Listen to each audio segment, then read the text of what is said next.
Some East Texas firefighters are heading to the Panhandle, ready to battle wildfires. How they're helping protect homes, families, and communities. Plus, Governor Greg Abbott makes a stop in East Texas for the first ever Lincoln-Reagan dinner. How this gathering is energizing the GOP and what it means for the upcoming March primaries. And another round of warm temperatures before our next cold front arrives later this week. I'll show you how that affects your 7-day forecast coming up. So stay right there because Morning Y'all on CBS19 Plus starts right now. Together, we're putting East Texas first. You're watching Morning Y'all on CBS19 Plus. Good Wednesday morning, y'all. I'm Dana Dixon. Jesus will join us in just a moment. Thank you for joining us on air and on CBS 19 Plus. It is Ash Wednesday for a lot of people who celebrate that today. And as they head to their different celebrations and church services, not going to look too bad out there. No, not at all. Just a few clouds overhead. Winds are a little bit lighter, especially compared to yesterday. So that's some good news there. Still a little bit on the humid side, so definitely want to keep that in mind as you're heading out this morning. But otherwise, not looking too bad. We are at spring-like levels this morning with temperatures in the middle to upper 60s, perhaps some upper 50s in some of our southeastern parts of the area, like Center, 61 in Hemp Hill, 61 in Nacogdoches, Lufkin, 62 in Jacksonville, 64 in Tyler. Those clouds will continue to hang around for the most part. We'll have some cracks of sunshine for the afternoon with temperatures climbing into the upper 70s by the early afternoon, and I think we'll have a chance to hit 80 into the later parts of the afternoon. There's your future wind really dying down at this point through the afternoon. West winds as low as about 3 to 4 miles per hour, but we still will have occasional gusts up to about 15 to 20. So the breeze will still be there, but not as crazy as what we saw yesterday. 80 for today, 81 for tomorrow. Here comes the cold front Thursday into Friday. We'll be down to 71 degrees. That cold front hangs around all the way through the weekend, bringing us some shower chances. We'll take a look at that in detail coming up in your full forecast. Thank you, Joel. Smith County firefighters are heading to the Texas Panhandle, ready to battle wildfires. Now, these firefighters from Smith County Emergency Services District 2 are part of TIFMAS, the Texas Interstate Fire Mutual Aid System, trained to respond quickly during these large-scale emergencies like wildfires, floods, or disasters. They'll be joining teams from Tyler, Nacogdoches, Texarkana, and Longview, standing by to protect homes, families, and communities if those flames get out of control. Smith County ESD2 says that these crews are fully prepared and on high alert, ready to roll the moment they're needed. And this is a look at what firefighters across the state are up against in the Panhandle. This wildfire that started in Armstrong County moved into Donnelly County in the Panhandle. It's burned over 7,000 acres. At this time, the fire is 10% contained. However, the Forest Service says forward progression has been stopped right now. A developing story that we're following. No charges are being filed at this time in a deadly pedestrian crash involving a woman and a UPS truck in Palestine. The crash happened just before 8 last night on South Loop 256 near the intersection of South Sycamore Street. Palestine police say the UPS truck was traveling west on the loop and had a green light when the woman tried to cross. Now we're told she was wearing dark clothes and not in a crosswalk at the time. Police say the UPS driver remained on scene, cooperating with investigators.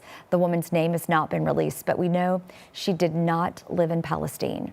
UPS issued a statement saying in part, quote, "Our thoughts are with the individual's loved ones during this difficult time.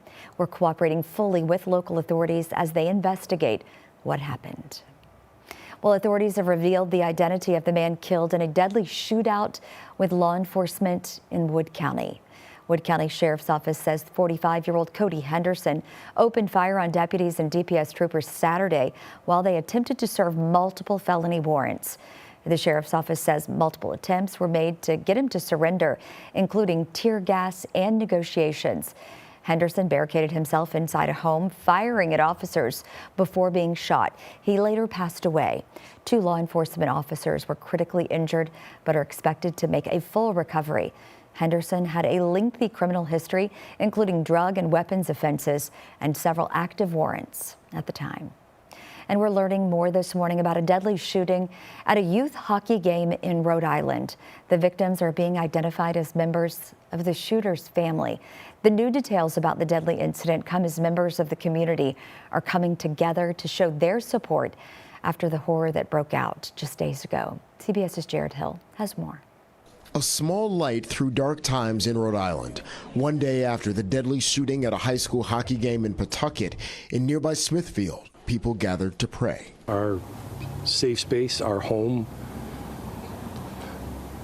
was violated. Chris Labrizzi is the head coach of one of the teams on the ice when authorities say the gunman shot 5 people before turning the gun on themselves. Kids from North Smithfield skated with the kids from that family, you know, and they were there and they saw it. No one should ever see that. Police identified the shooter as 56-year-old Robert Dorgan, who also went by Roberta Esposito. One of the victims was his ex-wife, Rhonda Dorgan, and also his son, adult son Aiden Dorgan. The Pawtucket police chief says the parents of Dorgan's ex-wife were also shot, along with a family friend, all 3 taken to the hospital. They were all at the event for a juvenile son who was playing hockey. Authorities confirmed that Dorgan used 2 guns. In a statement, the Dorgan family said they have been deeply affected by the shooting and that behind every headline is a family experiencing profound pain and loss. Meanwhile, Tuesday, teams returned to the rink to gather what they'd left behind in the chaos as a memorial begins to grow just outside. Authorities are still working to pin down a motive. Jared Hill, CBS News. Court records show a history of family disputes, some involving Dorgan's transgender identity. 7:10, time for your morning headlines. Officials at the Pima County Sheriff's Department in Arizona tell CBS News that DNA recovered from gloves found near Nancy Guthrie's home did not match any DNA profiles already in the FBI's national database. Authorities say one of the most promising leads in the case is the backpack the suspect was seen carrying in the doorbell camera video on the night in which Guthrie was abducted. The Ozark Trail backpack is sold exclusively at Walmart. Officials are working with Walmart to try to identify the individual who purchased the backpack.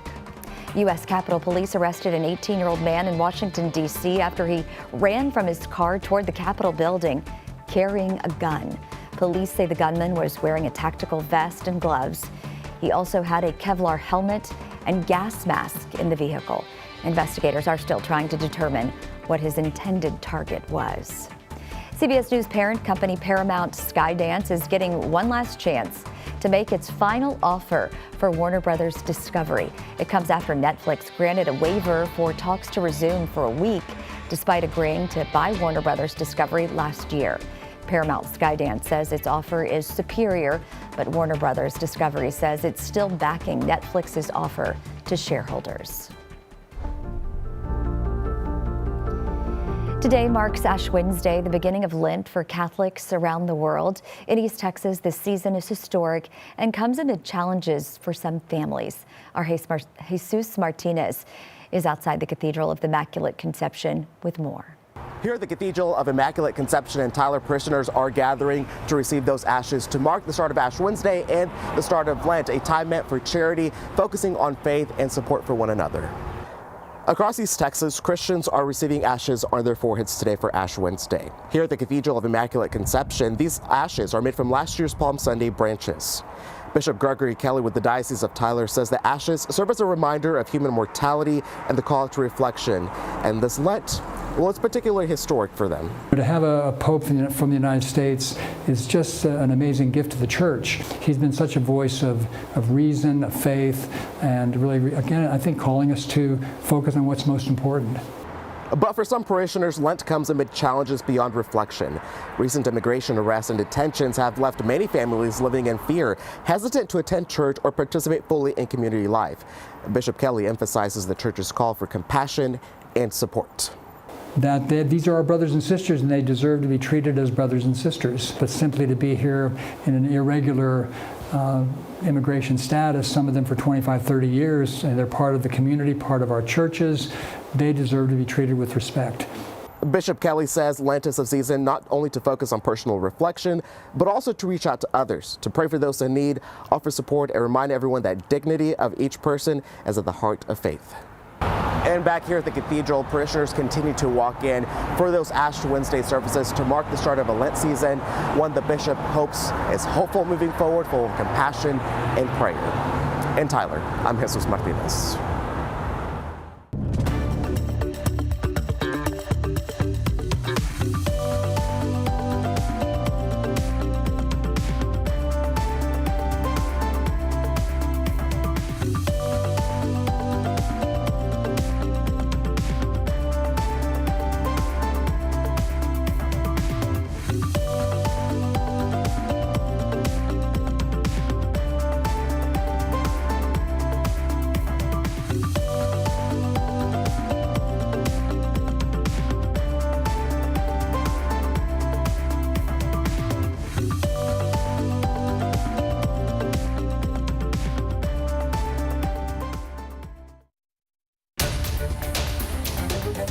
Now, the Smith County Republican Party hosted its first Lincoln Reagan dinner, bringing together elected officials, candidates, and the community for a night of celebration and conservative priorities. CBS 19's Ayanna Aird has more from the event. This is exciting. So it's our first annual Lincoln Reagan dinner, celebrating our party, celebrating all the good things that we're getting done. Republicans from across Smith County gathered to celebrate party values and support local candidates.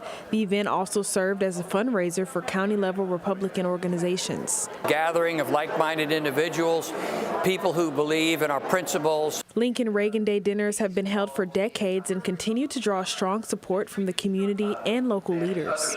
No more essential county in the state to dictating the outcome of the elections than Smith County, Texas. We need you and what you can achieve for us in the elections this coming election cycle. Governor Greg Abbott was the keynote speaker, outlining key campaign priorities, including property tax relief, education funding, border security, and lowering insurance costs for homes and businesses.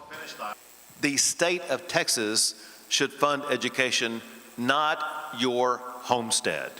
We will eliminate your homestead school district property tax, and instead the state of Texas will pay that bill, freeing that money up for you to ensure that you are going to be able to live in your home for the rest of your lives. He has laid on so many important issues with property taxes, securing the border, Second Amendment freedoms, protecting the unborn, and other things. So, State Representative Cole Hefner is seeking re-election for Texas District 5. But this is the kind of stuff that gives us that motivation, that fuel to keep on going. State Rep Cody Harris is also running for re-election for Texas District 8.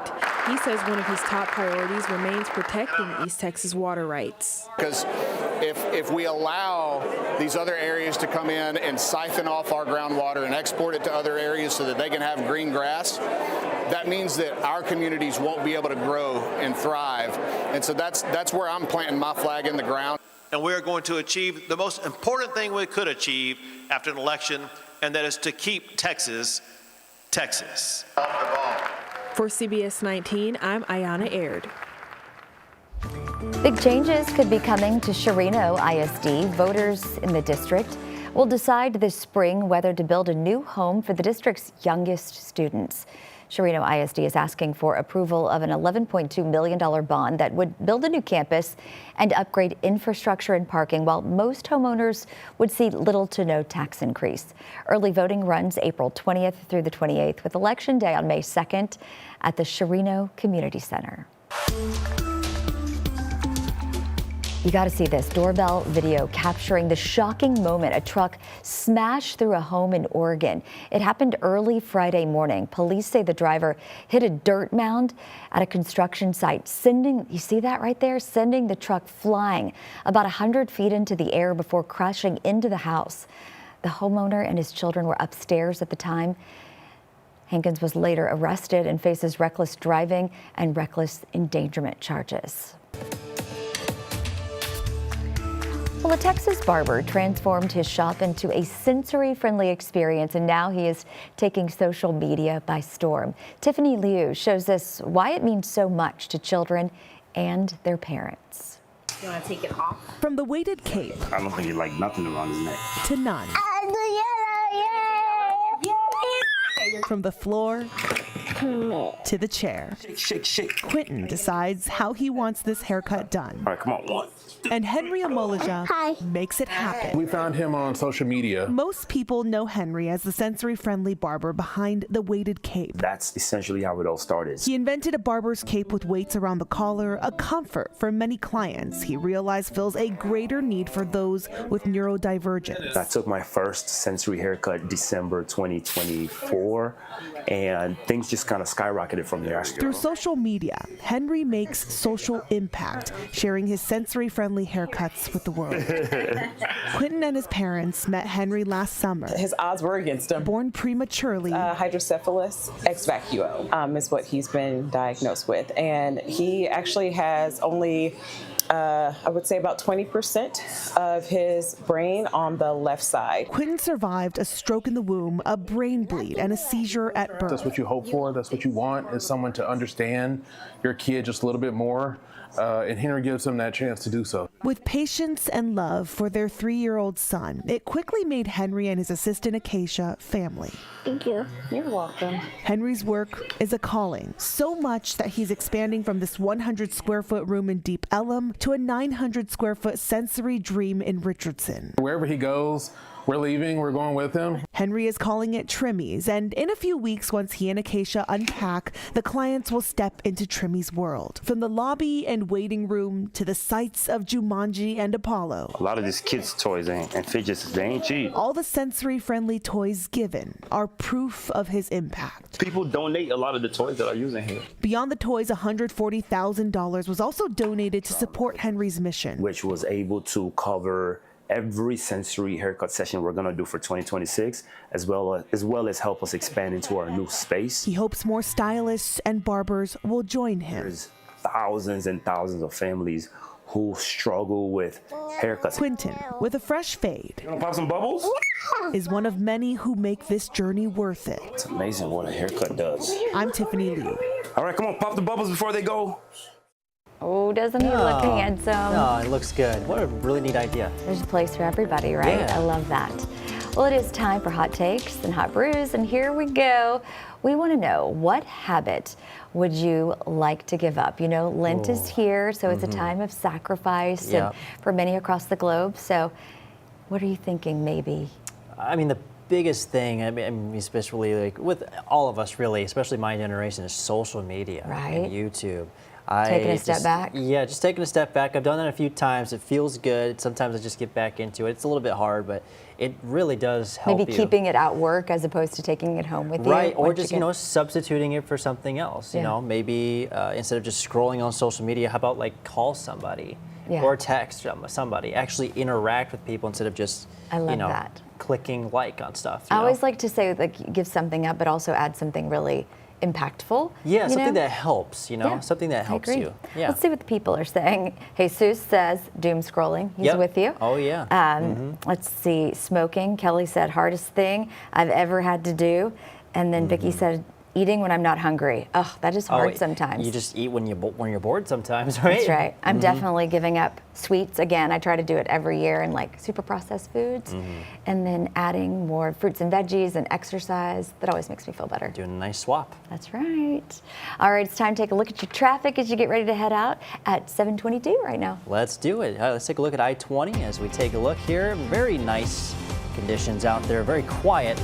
We got 2 hours over to Dallas, hour and 30 minutes over into Shreveport. So roadways are nice and smooth sailing so far this morning, with 2.5 hours up to Denison and an hour and 30 minutes down south into Lufkin. US 69 also in really great shape. 55 minutes from Jacksonville to Nacogdoches, as well as Tyler to Palestine. You were good to go there. 40 minutes from Tyler to Longview, and Tyler to Athens, 45 minutes. You were all set to go there. And CBS19 live radar is a nice clean sweep overhead. Got just an area of clouds overhead, but no rain expected for today. Current visibility is not looking too terrible out there. As you head over into the western parts of the area towards Dallas, you'll notice a little bit of a lower visibility there. So some fog, some areas of fog in that direction, but here in East Texas should not be too much of an issue. Giving you green lights for this morning and into this afternoon, as temperatures start out in the 60s. We'll be up into the low 80s as we head into this afternoon. Should be absolutely beautiful over the roadways, so just enjoy. But for now, let's go over to sports. It's time for CBS 19 Sports. Hello and welcome to Sports. I'm Jimmy Serafanos. We're glad you're with us. You know, the playoffs are just a completely different animal from the regular season. It's louder, the pressure is higher. It's an intensity that can't really be replicated, which is why playoff experience is always so valued. And for the undefeated White House girls basketball team, the lack of playoff experience kind of showed last night. Sulphur Springs was absolutely rocking yesterday. The White House Lady Cats were taking on the Coyotes from Anna, and let me tell you, toughest defense they've probably seen all year. On top of it, Coyotes were just hitting their shots. Here's India Williams. Watch how tough this bucket was. On her like glue, 2 to 3 bodies on her and Taylor Morris all night long, giving them massive problems, forcing them to rely on those younger players to make plays, and the offense was just pouring it on for the Coyotes. Inside, outside, White House just wasn't playing at the same pace as the people in black last night, and Anna's Reagan Wright was just lighting them up from the three-point line. It was a great learning experience for those younger White House Lady Cats. But the perfect season stops at 36 straight wins in the first round of the playoff. Anna takes this one and advances 53-46. Hey, it was a doubleheader in Mineola last night. Lindale and Pine Tree up first, and Lindale struck first with that bucket right here from Madison DeVicher.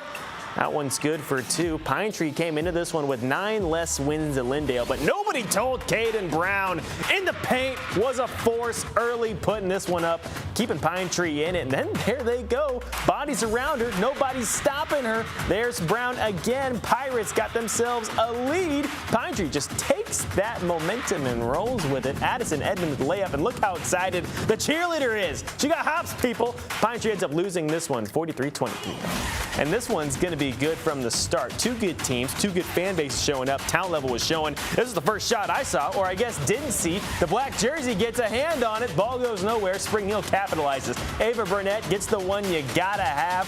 Canton looks for the corner again, getting a little selfless with it. Chloe Howe, how'd you do it?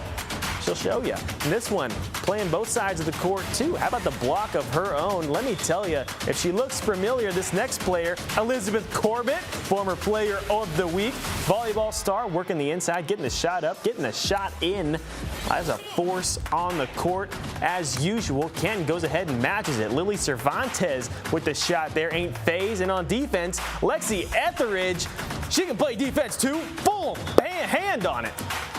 Blocking more shots than a weirdo in your DMs. Canton ends up taking this one, though. And Tyler Legacy was also active last night. Back-to-back district champs will advance to round 2 for the second year in a row, beating Sakizzi 54-41. They got a tough matchup against a good Cedar Hill team next week. Longview also did win their game. That's all I got for you. Morning, y'all. Well, it's time for our news update, so stay with us for that. We'll be right back.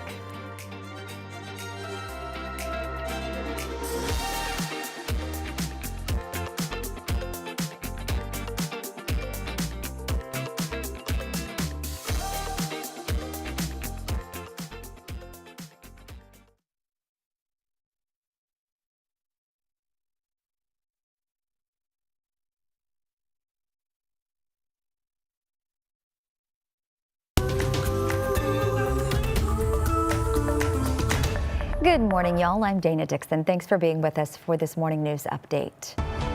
Smith County firefighters are heading to the Texas Panhandle, ready to battle wildfires. Now, these firefighters from Smith County Emergency Services District 2 are part of the TIFMAS, the Texas Interstate Fire Mutual Aid System, trained to respond quickly during large-scale emergencies like wildfires, floods, and other disasters. They'll be joining teams from Tyler, Nacogdoches, Texarkana, and Longview, standing by to protect homes, families, and communities if flames break out. This is a look what firefighters across the state are up against in the Panhandle right now. This wildfire started in Armstrong County and moved into Donnelly County in the Panhandle. It's burned over 7,000 acres. The fire is 10% contained. A developing story we're following. No charges are being filed at this time in a deadly pedestrian crash involving a woman and a UPS truck in Palestine. The crash happened just before 8 last night on South Loop 256 near the intersection of South Sycamore Street. Palestine police say the UPS truck was traveling west and had a green light when the woman tried to cross the loop. We're told she was not in a crosswalk. Police say the UPS driver remained on the scene, cooperating with investigators. The governor was on hand for the Smith County Republican Party's first Lincoln Reagan dinner, bringing together elected officials, candidates, and the community for a night of celebration and conservative priorities. Governor Greg Abbott was the keynote speaker, outlining key campaign priorities, including property tax relief, education funding, border security, and lowering insurance costs for homes and businesses. The state of Texas should fund education, not your homestead. We will eliminate your homestead school district property tax, and instead the state of Texas will pay that bill, freeing that money up for you to ensure that you are going to be able to live in your home for the rest of your lives. The event also served as a fundraiser for county-level Republican organizations. A lot less windy today, but pretty warm out there. Absolutely. Definitely feeling like spring out there. We're already off to a pretty warm start in the 60s this morning with some clouds overhead. We'll continue to see those clouds through the afternoon. High temperatures climbing to the middle to upper 70s. There's your future skycast. Just a few peaks of sunshine in there. Temperatures in the upper 70s to low 80s. We do still have a little bit of a breeze, occasionally gusting up to about 15 to 20 miles per hour, but definitely not 30 miles per hour like we saw yesterday. So a big improvement there. 60s to begin your Thursday. Clouds continuing to hold steady through the morning. And then as we get into the afternoon, we got more sunshine in the forecast with highs in the upper 70s to low 80s. And then as we move into Friday, we have some showers that will begin to move in from the south. That's going to be ahead of a cold front alongside a southerly sea breeze. So we'll have a couple of shower chances into Friday, but mainly into your Saturday. Look at the temperatures after that cold front comes through in the low 70s. And then the potential exists for upper 50s for the second half of the weekend before temperatures climb once again back to above average levels in the upper 60s.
Welcome back to Morning Y'all on CBS 19 Plus. This is what's coming up in our second half hour.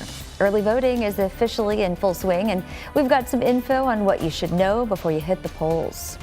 And funeral arrangements have been announced for the victim of a road rage incident in Tyler. More details on that coming up in this half hour.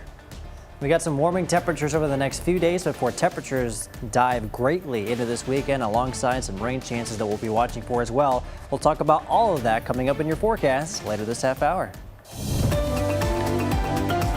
Together, we're putting East Texas first. You're watching Morning York on CBS 19 Plus. Good morning, y'all. I'm Dana Dixon. Jesus Martinez is on assignment this morning. Thank you so much for joining us on CBS 19 Plus. Early voting is underway right now with several high-profile races on the ballot this time around, and Texas election officials are expecting strong turnouts for the March primary. Early voting gives residents a head start, offering some flexibility in case something comes up on Election Day. Officials are encouraging voters to review those long ballots ahead of time, including both candidates and party propositions, to make sure that your voices are heard. A lot of people just have this kind of tradition of, I want to vote on Election Day, which is fine. They can have that tradition. But here's what I like to say. What if you had a flat tire? What if something happened, if you had an emergency in your family and you could not vote that day? You're over. It's done. You can't vote anymore. Early voting runs through February 27th, leading up to the main election on March 3rd. Well, you may recognize two familiar names running for Gregg County Precinct 4 Commissioner. The seat oversees the budget, taxes, roads, and daily operations. CBS 19's Robert De La Garza takes a closer look at the candidates and what they are promising ahead of the March 3rd Democratic primary. Incumbent Danny Craig II is facing off against Longview Councilman Ray Wade for Gregg County Commissioner Precinct 4. I just think I bring the ability, the capabilities to expand this position to do a lot of the work that hasn't been done before. I'm going to continue being the same person that I've been, and I'm going to continue to show up for them. Craig began his public service in 2007 at the Gregg County Sheriff's Office, serving for more than a decade. And in 2017, he was elected county constable. It made me really see the county and see the need of the people. He was appointed to the Precinct 4 seat last fall after his father, longtime Commissioner Danny Craig Sr., passed away. Yes, I mean, it's big shoes to fill. So therefore, I'm going to continue on being me, run the precinct, run the county. In my position, I respect it. I respect the people. Craig says his campaign is focused on safer, stronger neighborhoods, fair, transparent county decisions, and smart, sustainable growth. There's a big difference between county government and city government, but at the end of the day, I've been around it. I've built the relationships with the different cities that I'm going to help represent and be a part of. Ray Wade brings city-level experience serving on Longview City Council since 2018. My experience makes me the perfect candidate to take all of the work that we've done on the city level and to expand that out to the county level. Wade, who represents Longview's District 3, has mentored youth through the I-20 sports program and advocated for improvements in South Longview. Both Craig and Wade say they're focused on the entire precinct, including rural areas like Lakeport and Easton. I just believe that there's things that I can do from a county seat to be able to make the lives a lot easier for those citizens out there, to give them the attention that they haven't received in a long time. Wade says if elected, he'll focus on infrastructure and quality of life. His priorities include improving road and utilities, broadband access, and economic growth. And I would be the candidate that would come in from day one with the energy and the vision to make change, to make things better for everyone throughout. In Gregg County, Robert De La Garza, CBS 19. Voters will decide those party nominees in several key races, including U.S. Senate, congressional seats, governor, attorney general, and other statewide and local offices. We spoke with political science expert Dr. John Barrett about what this election means for voters. You know, one of the things that we're going to gauge through this is, you know, are the primary voters kind of in a fighting mood and they want more of a hard edge on their candidates, or are they more concerned about electability? You can find our complete early voting guide on CBS19.tv. The search for the missing mother of Today's Show co-host Savannah Guthrie is stretched into the 18th day now with not much progress. Law enforcement has hit another dead end as the DNA collected on a glove turned up no matches in their database. CBS News' Jared Hill tells us more. Investigators were back at Nancy Guthrie's house amid a roadblock in the weeks-long search.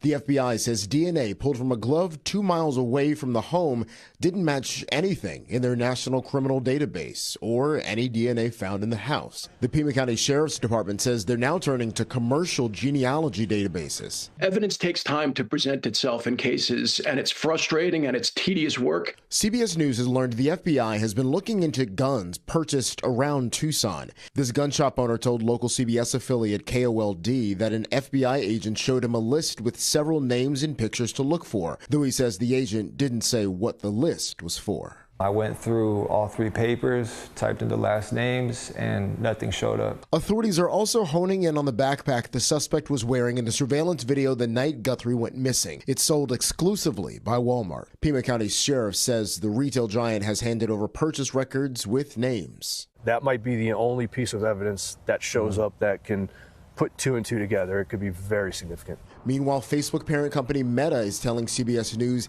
it's offered authorities any assistance as the search for Guthrie drags on. Jared Hill, CBS News. And funeral services have been set for Sergeant Trevor Julian, the 29-year-old Marine killed in a deadly road rage shooting in Tyler. Family and friends will honor him with military rites at 11 a.m. Saturday at Central Baptist Church in Carthage, followed by a private burial at Bethlehem Cemetery. Police say Julian was shot after stepping out of his vehicle during a confrontation with 23-year-old Dayton Morgan at the intersection of East Grande Boulevard and Paluxy on February 13th. Morgan is facing murder charges. A Carthage High graduate and former Lance Corporal in the U.S. Marines, Julian is remembered as a loving husband, devoted family man, and a skilled woodworker. Friends and family of Julian are remembering him with a photo and a cross memorial at the site of his death between Grande and Paluxy in Tyler. The White House has rejected the Democrats' latest offer to end the government shutdown. A White House official says the two sides remain, quote, pretty far apart, adding that the Trump administration remains interested in good faith conversations to end the shutdown before Americans start to feel the impacts. But they maintain the administration is committed to continued immigration enforcement. Democrats' demands include having federal agents wear body cameras and remove their masks and tighten rules around warrants for searches and arrests. The race for U.S. Senate in Texas is leading to more controversy. Late Show host Stephen Colbert says network lawyers at CBS told him he couldn't air an interview with State Representative James Tallarico. Colbert said his interview with Tallarico was pulled from TV due to concerns that it would violate the Federal Communication Commission's equal time rules, saying broadcasters have to give political candidates equal airtime. Last month, the FCC amended the rules, and they now apply to talk shows. So Colbert's team posted the Tallarico interview online instead, where the rules don't apply. Both Colbert and Tallarico criticized the Trump administration, saying they are trying to silence anyone from saying bad things about the president. But we were told in no uncertain terms by our network's lawyers, who called us directly, that we could not have him on the broadcast. And because my network clearly doesn't want us to talk about this, let's talk about this. Let's just call this what it is. Donald Trump's administration wants to silence anyone who says anything bad about Trump on TV because all Trump does is watch TV. Colbert has not said if he planned to interview Tallarico's primary challenger, Congresswoman Jasmine Crockett, although Crockett has publicly supported Colbert's decision to post the interview. CBS said in part in a statement, The Late Show was not prohibited by CBS from broadcasting the interview with Representative Tallarico. The show was provided legal guidance that the broadcast could trigger the FCC equal time rule for 2 other candidates. They went on to say the show was given options on how the equal time could be fulfilled, also saying, quote, The Late Show decided to present the interview through its YouTube channel with on-air promotion on the broadcast rather than potentially providing the equal time options. CBS News has reached out to the FCC for comment, but Anna Gomez, the FCC commissioner, said on social media she was disappointed with the decision. Well, stay with us. We'll be right back.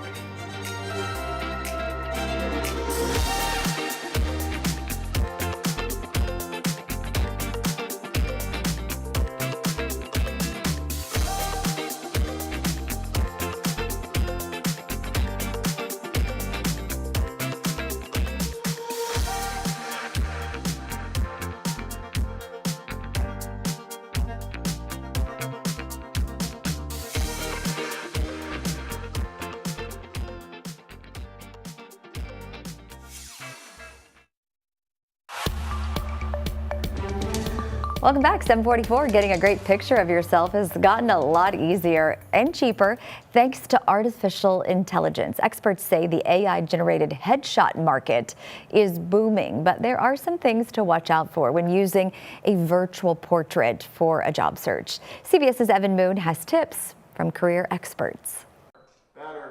From a lens to a laptop, headshots are getting a high-tech makeover as artificial intelligence changes what it means to get camera ready. A recent study found 44% of people would consider using an AI photo of themselves. It's fast, it's simple, it's cost-effective. We spoke with Sam DeMace, a career expert at ZipRecruiter, about using AI-generated portraits professionally. You risk the idea of corporate catfishing. AI tools can cause a rubbery or plastic-like effect on your skin. A poorly edited AI headshot is going to trigger a lack of trust from the recruiter immediately. Professional photographers are seeing the trend impact their business. I think there's a fear in every line of work that AI might take our jobs, and photographers are no exception. Peter Hurley has been capturing faces for over 25 years. Hold that, very nice. And wrote a book called The Headshot. I want to get the real you. I want to get the real person. I want to give them a headshot that they're proud of. I want to stamp this moment in time for them. Hurley says people have come to him after trying AI, describing the results as stale. I think everybody's sick of AI already. I don't think anybody's going to take an AI headshot and slap it on a wall. We reached out to LinkedIn about the trend. A spokesperson said, "We recommend being authentic in your profile picture as this helps maintain trust. We do allow the use of tools, including AI, to enhance or create profile photos. However, the photo must reflect your likeness. LinkedIn can remove photos that don't comply with their policies." Still, Sam DeMace says AI headshots can be a bargain compared to studio sessions that can cost hundreds of dollars. If you don't have the free income to hire a photographer, having the option to use AI to help you make a professional headshot that's going to land you a higher paying job, that does democratize the process. Her tips: give an AI platform multiple real photos to work with, use a clean background, and double check the details. Evan Moon, CBS News, New York. And make sure it looks like you. Right. Yeah, there's some pros and cons to that for sure. I'm glad that LinkedIn kind of made that disclaimer, you know. But I think I'll probably stick to old school. Yeah, me too. You know, maybe a little Photoshop here and there, but again, that's kind of similar to the AI thing, where it's like you don't want it to be too much of a Photoshop job. Because you want to look like you. You don't want to look plastic, like they said. Exactly, or rubbery, as they said too. Yes, and just real. It's just real, authentic. All right, check this out. Planning a trip soon? I wish. Expedia's 2026 Air Hack says Tuesday is now the cheapest day to fly domestically, while Fridays are the cheapest for international flights. That's the one I want to book, the international one. Expedia says Friday is also the best day to snag the cheapest fares. Put that on your calendar. August is the cheapest month to fly internationally, saving travelers on average close to 30% over flying in December. Yeah, December is a busy time. You're trying to get away for the holidays or whatever. Oh yeah, and you know, just with that, and then the summertime that rolls around, people are going on vacation, and so prices are going up. And yeah, you can kind of see that whenever you look at like trying to buy tickets, like Monday, the weekend, Friday. Right. Those are expensive. Exactly. Very popular times. Absolutely. All right, here's a perfect excuse to pour yourself a glass of vino. Today is National Drink Wine Day. From bold reds to crisp whites, it's a day to celebrate the flavors, the vineyards, and the tradition of wine around the world. Whether you're sipping solo, sharing with friends, or pairing it with a favorite meal, Cheers to enjoying it, but responsibly and savoring each drop. So if you savor it, that means that you're not downing it. Exactly. You don't want to do it too fast. It really does sneak up on you. I've only had wine once. Really? I've only had wine once, and it really kind of snuck up on me. I didn't get drunk or anything. But Was it a red or a white? It was. I think it was a white. Okay. White one. Yeah. I'm more of a red wine person, but yeah, I just like to savor it because it's those flavors. Exactly. I had It was a white grape wine. Yeah. Yeah. It's good. And it's Joel's birthday. It is. So take it away, Joel. I will. All right, let's get into your forecast. Happy birthday. Thank you so much. I appreciate that. Let's get into your forecast as we head out the door this morning. We got a few clouds overhead and just overcast skies for now. But again, we'll see a couple of cracks in the clouds for this afternoon. But the clouds basically are going to be looking like this for most of the morning. But temperatures, on the other hand, very spring-like, in the low to mid 60s. Some of us even in the upper 50s, like Center at 59, 61 in Nacogdoches, 64 in Mineola, 64 also in Tyler, and 63 the current temperature in Longview. It is a very nice spring-like day, and we're going to be way above average for today. For this afternoon, we're already above average. We should be in the 40s for low temperatures right now, but instead we're in the 60s. We'll make it to the upper 70s to low 80s. This is where we should be in the month of May, but we are in the month of February. How crazy is that? Upper 70s by the time we get to 2 o'clock, and we'll continue to climb from there into the low 80s. And also winds not going to be too much of an issue for today, especially as compared to yesterday. We had gusts up to about 30 miles per hour, maybe even a little bit higher in some spots. They are going to be sustained around 5 to 10 for this afternoon. We'll have the occasional gust between 15 and 20 miles per hour. So we'll still have a little bit of a breeze, but definitely an upgrade compared to what we saw yesterday. So highs near 80 for today under partly cloudy skies. We'll have 81 for tomorrow under more partly cloudy skies. That's going to be ahead of a cold front. Watch the temperature drop from the 80s down to the 70s. We'll have a few shower chances into the weekend because of that cold front. I'll show you what we know about it so far coming up in your full forecast later on. We'll be waiting on it. Thank you, birthday boy. Stay with us. We'll be right back.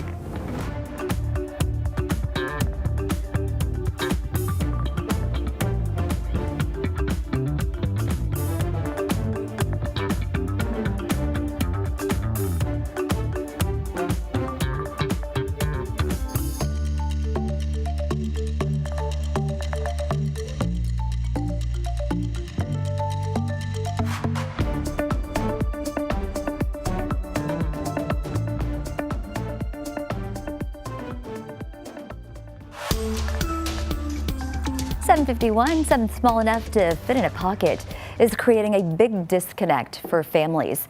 A new national survey finds 42% of millennial and Gen Z parents say technology is coming between them and their kids. On average, children in those homes spend about 4 hours a day on screens, with parents reporting more distraction, less physical activity, sleep trouble, and irritability.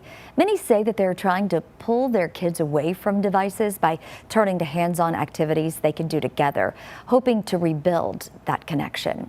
Bayer says it's offering a $7 billion settlement to resolve lawsuits alleging its Roundup weed killer made by Monsanto caused non-Hodgkin's lymphoma. If the court approves the deal, Monsanto would make annual payments for 21 years. Cancer patients exposed to Roundup before this proposed settlement can file claims for payments. The agreement does not include any admission of guilt or wrongdoing. The company says it has also agreed to settle other Roundup-related cases. Well, it remains the leading cause of cancer deaths in the U.S. Lung cancer kills hundreds of people every single day. That's according to the American Lung Association. While there are more survivors than ever, there's still a lot that needs to be done to reduce the toll that this disease takes on Americans. Mandy Gaither explains why experts say this disease remains the deadliest despite advances in detection and treatment. For those at high risk, early detection of lung cancer through a low-dose CT scan can reduce the risk of dying by at least 20%. Early stage screen detected lung cancer has a 90% chance of being cured. I'll say it again. That means 90% of patients are alive and disease-free 5 years out from their diagnosis of lung cancer if we can detect their lung cancer at stage 1 through screening. Dr. Andrea McKee with the American Lung Association says candidates for lung cancer screening are smokers between the ages of 50 and 80 with a 20-pack year history, meaning 1 pack a day for 20 years or 2 packs a day for 10 years. If you're a current smoker or quit within the last 15 years, screening is also suggested. A lot of physicians aren't completely aware of the new recommendations, and many patients aren't aware of the new recommendations. Which may be one reason why fewer than 1 in 5 of those eligible for lung cancer screening actually get it. McKee says that while CT scans have been around for decades, the technology to detect early lung cancer is relatively new, so lack of awareness may be another problem. That's why the organization launched a website called Saved by the Scan, where anyone can take a quiz to see if they should get a screening. If you're at risk for lung cancer, talk to your doctor about getting screened. For Health Minute, I'm Mandy Gaither. All right, good morning, everybody. Here is a glance at your forecast for your Wednesday. We're starting off very warm. We'll end up being even warmer for the afternoon, of course. 60s to begin. We'll have those mostly cloudy skies continue all the way through the day. We'll have some peaks of sunshine, but temperatures will still be very spring-like in the middle to upper 70s to near 80 in some spots for today. We're going to be watching our next round of rain. It's really not going to be all that much, only ranging at about 20 to 30% when it comes to our rain chances into Friday and Saturday. This is going to be ahead of a cold front, which will be sparking off maybe a couple of isolated showers, but it's not going to be a complete washout. But just look for a couple of showers as we head into later parts of this week. Here's the cold front associated with these showers alongside a sea breeze coming in from the Gulf. So we got some moisture coming in from the south. You combine that with this cold front, we're going to get a little bit of rain, especially along and south of I-20. That seems to be where the data is taking us right now. Just a few light showers and, of course, some cooler temperatures on the other side of this cold front into Saturday and into Sunday and into early parts of next week. We could be, for the first time in many weeks, slightly below average. Here's your future skycast for today. Middle to upper 70s, mostly cloudy skies, becoming cloudy altogether into your Thursday morning. Temperatures in the middle to upper 60s and near 70. And then we'll end up with some sunshine for the afternoon on Thursday. Highs in the upper 70s and low 80s once again. And then we'll be really dropping as this cold front comes down a little bit closer. Friday morning's temperatures starting out in the upper 40s to low 50s, maybe even closer to 60, just ahead of that boundary across deep East Texas. There's the rain showers moving in from the south, basically overriding this cold front. So we'll see a few showers into your Friday morning. By Friday afternoon, we'll be cooler in the 60s and 70s. Rainfall, not too impressive, only ranging between trace amounts up to 1/10 of an inch. It's not going to be all that impressive. Temperatures as we head into this weekend and into next week, falling to the upper 50s to low 60s. All right, it's the season of Lent, and it's a time of sacrifice for many across the globe. Maybe you celebrate, or maybe you're just trying to be healthier. And either way, we are curious. What is a habit that you would like to give up? I would say too much time on social media. There's definitely a lot of limits that you can put on your phone for that. So I might try to look into that. All right, tell me how that goes. I love that. Yeah. I saw someone talking about worrying. I would like to give up worrying. Worrying. Some other people are saying overthinking, which kind of goes along with worrying. Trusting. And then Matthew says the usual suspects. Oh, the usual suspects. Things that it's probably like eating better, the bad food, that sort of thing. Another thing for me is snoozing. That's a big one for me. I didn't snooze today. All right, stay with us. We'll be right back.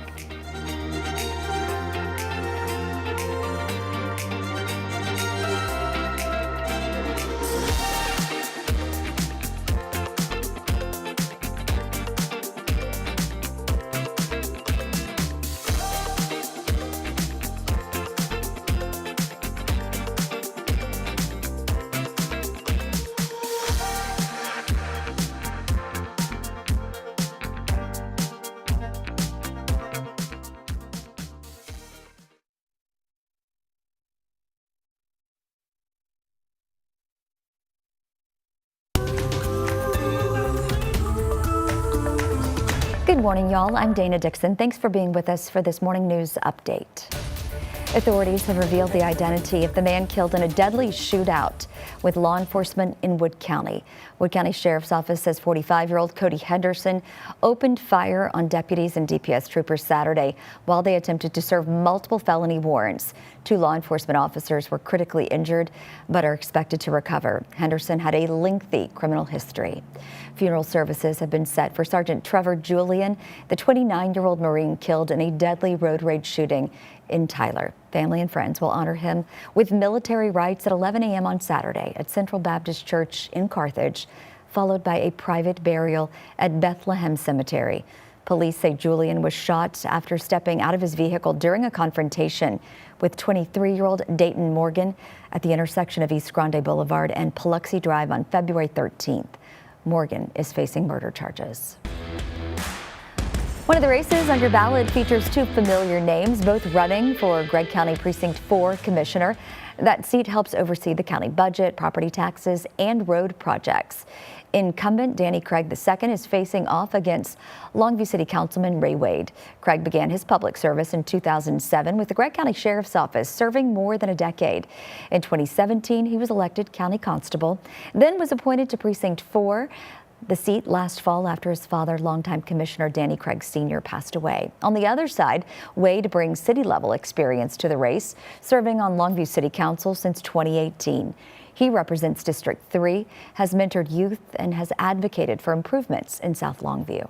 I just think I bring the ability, the capabilities to expand this position to do a lot of the work that hasn't been done before. Yes, I mean, it's big shoes to fill. So therefore, I'm going to continue on being me, run the precinct, run the county. In my position, I respect it. I respect the people, and I'm just going to keep doing a good job for them. Both candidates say they want to represent the entire precinct, including rural areas like Lakeport and Easton. Another warmer than expected day as we are still in winter. Let's get an update on your forecast with Joel. Yeah, I am definitely enjoying those spring-like temperatures. We're already off to a really warm start this morning in the 60s. We'll climb to the 70s and even near 80 for some of us into this afternoon. Those clouds continuing to hold steady throughout the day. Here's your future skycast. Temperatures making their way into the middle to upper 70s to near 80. Then we'll start things off on Thursday very similarly to today. 60s to begin, near 70 across Deep East Texas. We'll have a little bit more sunshine for the afternoon on Thursday. Upper 70s and low 80s once again, and then we'll be a little bit cooler as a cold front drops its way down into Friday, starting things out in the 40s and 50s and only making it to the 60s, likely near 70. I think this model is running a little bit colder than I think it's going to be. I think we'll see highs near 71 and 70 by the time we get to Saturday. Next chance of rain is then, and then upper 50s for Sunday.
All right, welcome back, everybody. Here is one more look at your weather outside. We got a few clouds overhead that'll continue to hold steady throughout the day. We'll have some peaks of sunshine. Temperatures this morning as you're stepping out are in the low to mid 60s here across the area.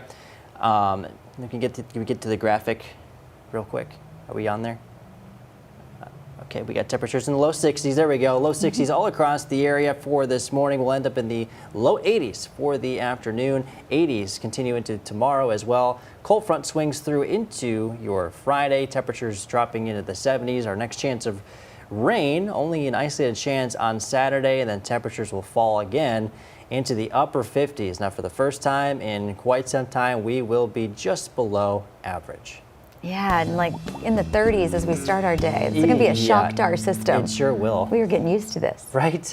All right, well, this is something pretty cool before we leave. A group of Las Vegas senior citizens are helping keep the legacy of Jackie Robinson alive on the softball field. More than a dozen players formed the Las Vegas 42s, a tribute to Robinson's historic number and impact. The team was started by, get this, an 81-year-old organizer, and now practices twice a week, even reaching its fundraising goal for jerseys and equipment. It is a reminder that his influence is still inspiring new generations and some older generations to still keep stepping up to the plate. Oh, so cool. It's kind of a good metaphor for life, right? Just really, keep stepping up to the plate every single day. It really is. Yeah, no, baseball was my sport growing Was up. it? Absolutely. Love Maybe baseball. you can get one of those softball leagues, join, and keep that going. I'd be down for that. I think they have them in Tyler. Oh, I'm no I'll have to good. look into it for sure. That's awesome. I'm no good at it, y'all. I Practice. can run. Just step up to No, the I can plate and jog. practice. Yes. Yeah. If it was like T-ball. Wow, okay. Yeah, that's where I would be good. All right. All right, thanks so much for continuing your day with us here on Morning, y'all. Don't forget to drop Joel a line. It's his birthday, y'all. Oh, thank Happy you. 24th. You can catch us on CBS19 and CBS19 Plus for the noon show coming up in just a little bit. And of course, keep it here all day long for news and weather throughout the day. We hope you have a great morning. And you know we're going to see you dark and early tomorrow.